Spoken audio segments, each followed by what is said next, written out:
Satreskrim Polres Jepara, Jawa Tengah menangkap Said Abdillah, pelaku pembunuhan terhadap wanita berusia 48 tahun yang merupakan teman kencannya. Terungkapnya kasus pembunuhan berawal dari hasil autopsi tim forensik Polda Jawa Tengah yang menyebutkan korban tewas akibat adanya unsur kekerasan hingga cekikan pada lehernya. Sebelumnya korban tewas oleh tetangganya di dalam kamar 14 Agustus lalu. Pembunuhan dilakukan pelaku usai keduanya melakukan hubungan intim. Pelaku tega membunuh karena berniat tak akan membayar tarif kencan yang dipatok korban senilai Rp400.000. Pelaku juga membawa kabur barang berharga milik korban berupa ponsel dan sepeda motor karena pelaku butuh uang usai kalah dalam permainan judi slot. Pelaku berharap atau harapan dari pelaku adalah korban segera tidur sehingga dapat langsung pergi tanpa membayar janjian untuk open BO tadi sekitar 400.000. Dan niat pelaku adalah setelah tidur untuk mengambil barang-barangnya milik korban. Untuk mempertanggungjawabkan perbuatannya, pelaku terancam hukuman 20 tahun penjara.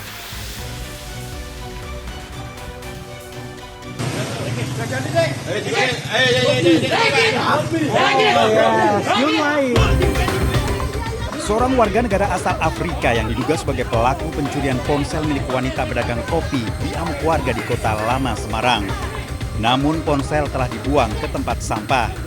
Warga geram dan berupaya mengeroyok, namun polisi langsung membawa pelaku ke Mapolsek Semarang Utara. Korban yang awalnya sedang memasak air minum untuk pelaku mendapati ponselnya hilang. Mau nyeduh airnya, orangnya terus keluar. Lah saya ngikutin keluar kok jalannya cepet, saya langsung inget HP saya. HP saya kok nggak ada, saya langsung lari, cuman bilang mas dulu gitu. Lah habis itu orangnya nyebrang ke Pelni, baru saya teriak maling gitu.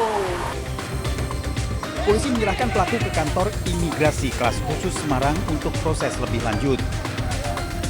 Korban juga tidak melakukan pelaporan karena ponselnya telah kembali. Dari Semarang, Jawa Tengah, Doni Marendra, iNews melaporkan.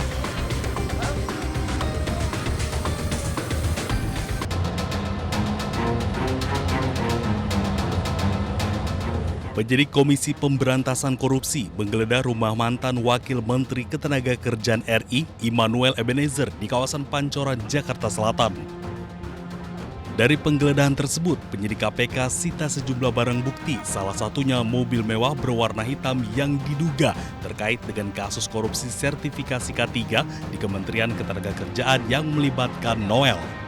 Dan hari ini tim melakukan penggeledahan di salah satu rumah di wilayah Pancoran, yaitu rumah saudara IEG.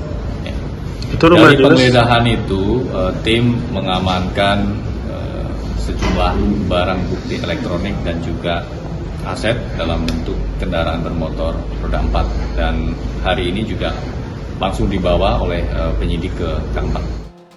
Tak hanya itu, penyidik juga menyita barang elektronik berupa 4 ponsel yang ditemukan di plafon rumah. Rencananya, penyidik akan membuka isi keempat ponsel itu dan melakukan pemeriksaan terhadap Noel untuk dilakukan konfirmasi. Tim Liputan iNews melaporkan.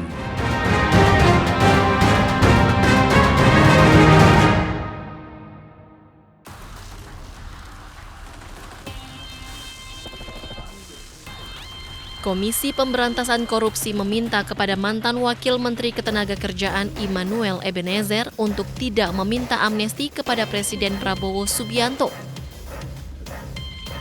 Juru bicara KPK, Budi Prasetyo, tidak memungkiri pemberian amnesti merupakan hak prerogatif Presiden, namun ia meminta kepada Noel untuk tetap mengikuti proses penyidikan terlebih dahulu.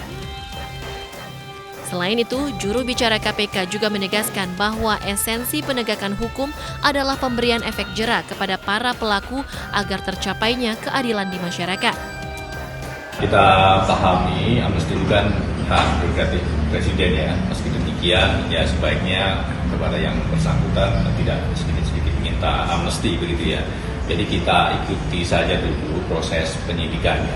Ini kan masih panjang ya, karena kan ini baru dilakukan kegiatan tangkap tangan. Nanti kita lakukan pemeriksaan terhadap para pihak, baik para tersangka, para saksi ataupun pihak-pihak lainnya, untuk didalami keterangan-keterangannya sehingga informasi-informasi ini menjadi lengkap dalam proses.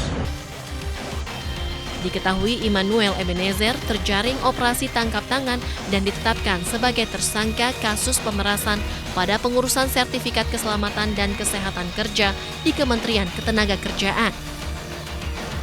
Immanuel disebut telah menerima aliran dana sebesar 3 miliar rupiah dari total pemerasan dan atau gratifikasi senilai 81 miliar rupiah. Dari Jakarta, tim liputan iNews melaporkan. Atas Undang-Undang Nomor 8 Tahun 2019 tentang penyelenggaraan haji dan umroh. Apakah dapat disetujui untuk disahkan menjadi undang-undang?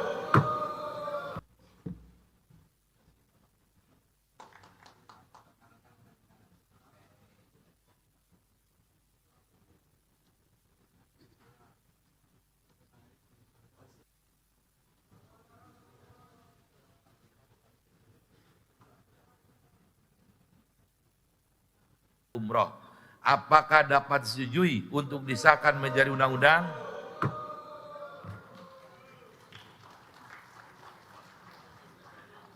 Sidang Dewan yang terhormat, berikutnya kami akan menanya.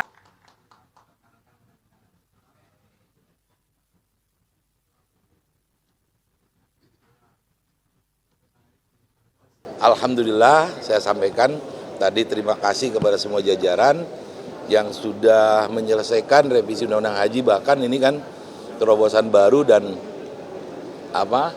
satu keputusan antara DPR dan pemerintah mengambil langkah bahwa haji ini bukan ngurus orang sedikit, karena di sana ada haji dan umroh dan ada kebutuhan-kebutuhan yang harus dilakukan tadi terkait ekosistem hajinya.